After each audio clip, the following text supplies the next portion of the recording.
What's up mga buddy?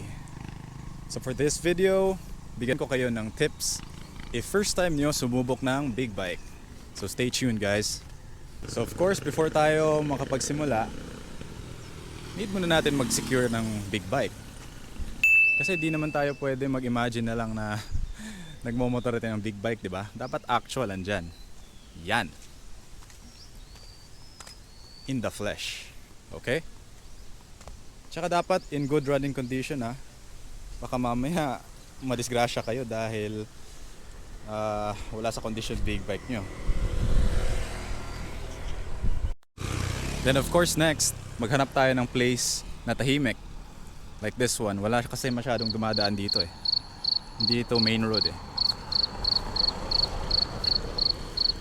Kasi pag nag-practice kayo sa busy street, nako, more high chance na makadisgrasya tayo. So ayun ha, tahimik na lugar guys. Then last but not the least is dapat mag-wear tayo ng proper gears. So we have to wear boots, padded pants, gloves, and riding jacket, and most importantly, helmet.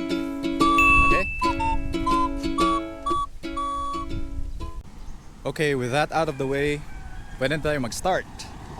So first things first, be confident. Okay guys, confidence is the key. Huwag natin masyadong overthink na big bike ito, baka ma-aksidente ko, sobrang lakas nito.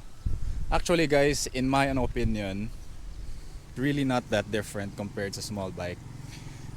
People kasi make it out to be more difficult than it is.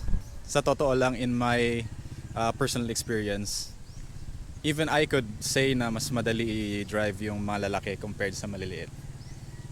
Be confident. Kaya mo yan. Okay now, sakyan na natin ang motor. I-feel nyo yung weight ng bike. Like lean it from side to side. Para matansya nyo yung bigat niya.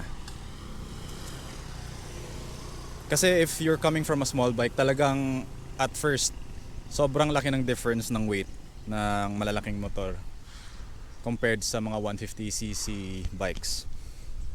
So ayun like that, lean from side to side. Tansya nyo yung timbang guys. So now next, on natin ang motor. Merong mga power modes yung big bike nyo kasi most of the new bikes ngayon is meron na mga power mode eh. Set nyo yung power mode to the lowest setting and set the traction control to the highest.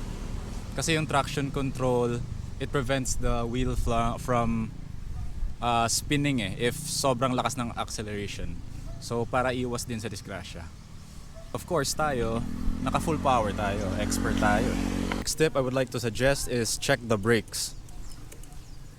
Kasi iba yung brake ng malalaking motor compared sa malilit ha. Kasi tingnan mo to. Usually if high performance bike ka, dual disc front brakes yan. Ibig sabihin makapit yan. Ayan o. Ang gagawin ko is i-push ko yung bike forward and then i-test ko lang yung brake bite. Para matansya ko yung sensitivity. Ayan. Ayan. Okay.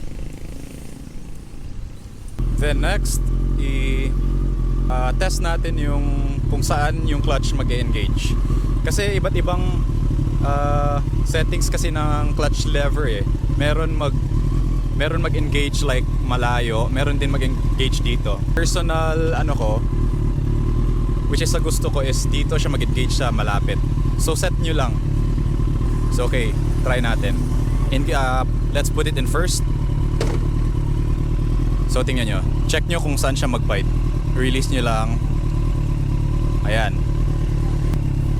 So tansya nyo yung kung saan yung clutch mag-engage. Then dito na naman tayo sa throttle. So check natin yung throttle slack.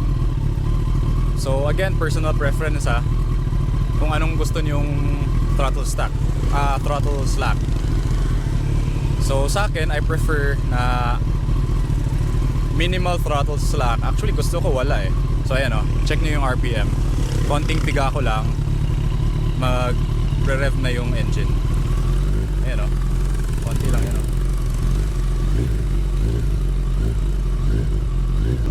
Okay, so tara, patakbuhin na natin siya. Rev bump, engage in first. Okay guys, I think ito yung isa sa pinaka-important na tip ko ha. Respect the freaking throttle. Okay? Guys, big bike to and malakas to siya.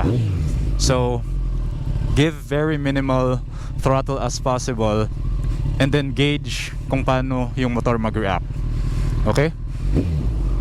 Sige, patakbuhin na natin. Release natin ang clutch, find the friction zone kung saan siya mag-bite, like that, and then give minimal throttle. Let's go. Tingnan niyo yung throttle ko ha. Super konti lang ng bigay ko niyan ha. Oh. Yun oh. Kita niyo yung throttle ko? Sobrang liit lang yan.